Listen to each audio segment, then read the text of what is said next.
તમે તોરણ કરતા હોય તો તમારે છે એ ફરજિયાત છે એ વ્હાઈટ લાઈન છે એ નાખવી જરૂરી છે। 2 કે 3 લાઈન છે એ તમે વ્હાઈટની છે એ નાખવી।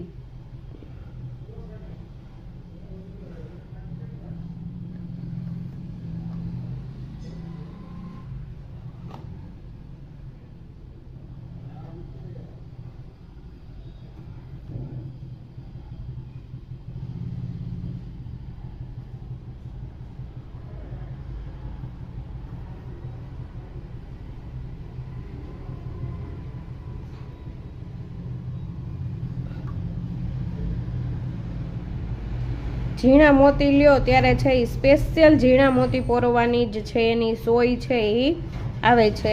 તો તમારે છે એ જ સોય લેવી, કેમ કે આમાં છે એ બીજી સોય હાલશે નહીં અને મોતી છે ને એ તમારા તૂટતા જશે।